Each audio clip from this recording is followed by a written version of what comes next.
riders on the storm. Into this house we're born, into this world we're thrown. Hi guys, welcome to Truth Talkin Thursday. This is Jim. I'm Jane. If you could see how this is being recorded, I feel like you would be highly amused. Jim has a lovely tripod that we normally use, and he was busy today, and so we are using a cardboard box, a box of Ritz crackers, and a notebook, and and the camera is propped up by a honey jar.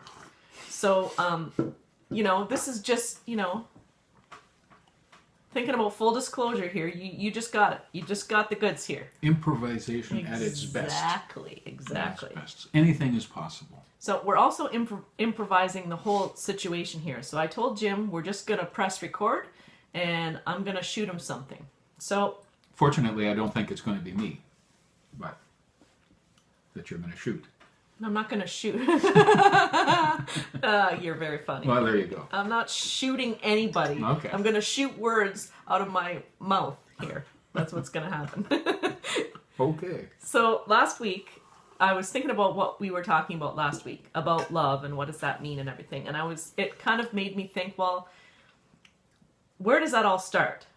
So I was thinking, well, it all comes back to one's own self, does it not? I remember being told in therapy numerous times, if you can't love yourself, nobody else can love you. Do you agree with that? Yeah. Okay. So. Well, you won't let anybody else love you. Fair enough. That makes sense to me.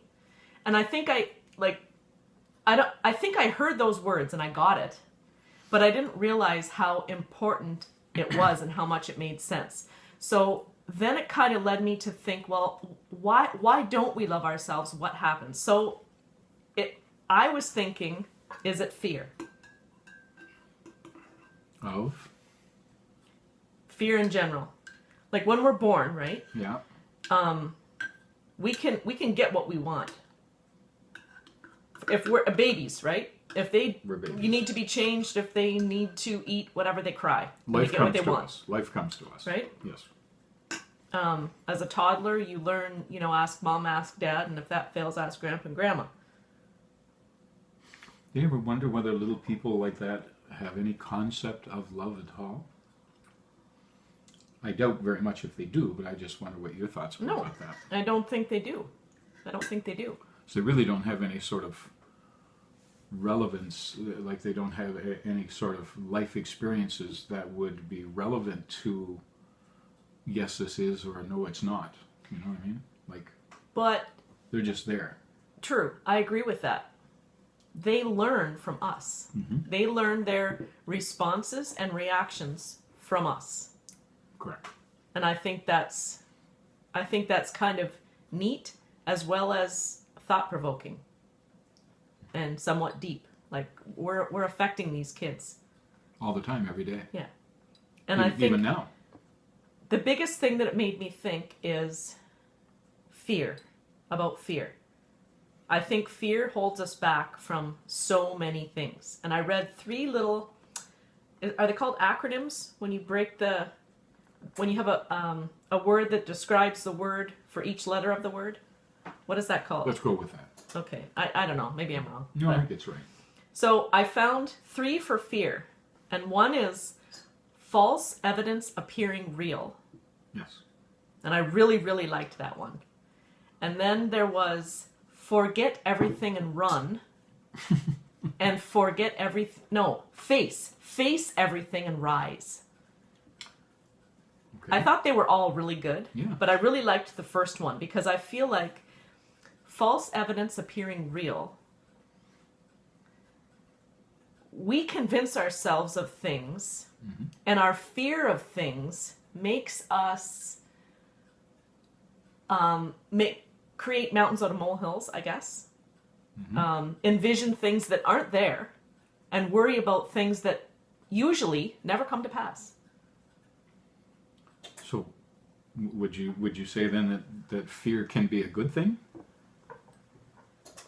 It can be it can provide life lessons for us. It can If it makes you be think. beneficial. My question to you was really in this whole relationship thing.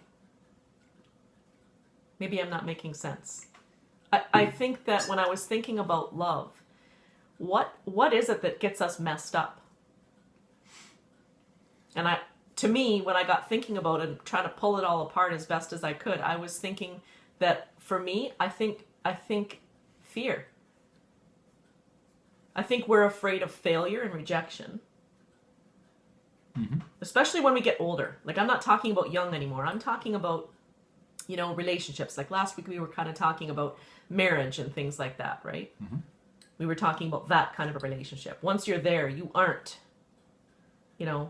12 and 14 and 18 anymore. You're, theoretically speaking, you're... Hopefully not. No. You had asked about what messes us up, and fortunately or unfortunately, whichever, the very first thing that came to my mind was my partner. It can mess me up real good, depending on who I choose to spend the rest of my days with. Okay. So what is it? So you don't necessarily think we are our own worst enemy in relationships? I think we can be, certainly. I think it depends on our expectations. It goes back to what you and I had chatted about before, several times actually, about communicating what you need, what you want, what you're not prepared to accept. We need to be able to kind of express ourselves openly and honestly. We can't be afraid to do that. Mm-hmm. So if we're fearful of what might happen if I communicate how I really think and feel, then certainly fear runs us, doesn't it? Yes. Is that the kind of relationship you want to be in? Yes, that would be a good question. Maybe I was going at it more from the angle of if you are in a relationship that is not satisfying you the way you would like, what do you do? If you love somebody, your first inclination is not to run. Right. Your first inclination is to try and figure out, well, what the heck is going wrong here? Mm-hmm. Like, what's the problem? Can't we figure it out? Who's the problem? Right. And so would you not look at yourself first? Yeah, probably. I think. What am I doing that I need to change, or what am I doing that's creating a problem here? Am I doing something that doesn't necessarily always fall on us? It's not always our fault. True. But I think legitimately we need to do a little kind of self-evaluation here, or self-scrutiny here, and say, am I doing something inadvertently? Yeah. That's upsetting to my partner, or that really bothers her, or that really kind of strikes an awful note in her, and she mm-hmm. doesn't know how to tell me that. So, mm-hmm. so I mean, we have to do our own self-evaluation first. Yes, we do. But I think once we get to the point where we don't recognize that we're doing anything that's compromising the quality and value of the relationship, then we have to look at either our partner, or depending on whether there's any children in the family and all that kind of stuff. I mean, there's lots of things that happen around that. But yeah, I think you have to look at yourself first. Yeah. The fear part is really an interesting topic, actually, because is it false evidence appearing real? Mm-hmm.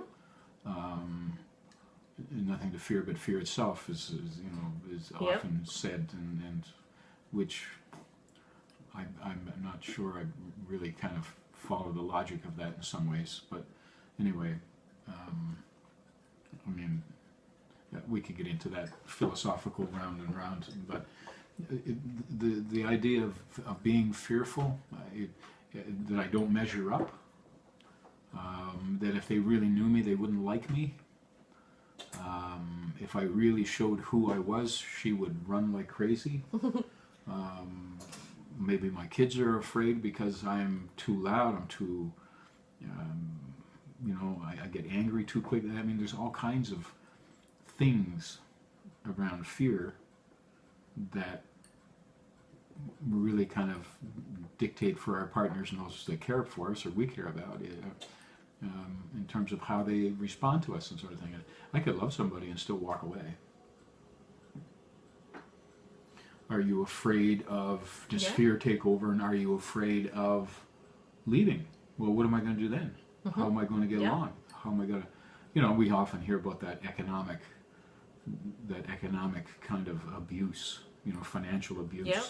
You know, well, Yeah. you walk out that door and You'll never survive without me. well, you'll never survive without me, and you'll never get a nickel out of me, and Yeah. you know, all of that. Or I'm kind of going to stuff. take So- you for everything you Yeah, got. or- yeah, exactly. So how are you going to survive?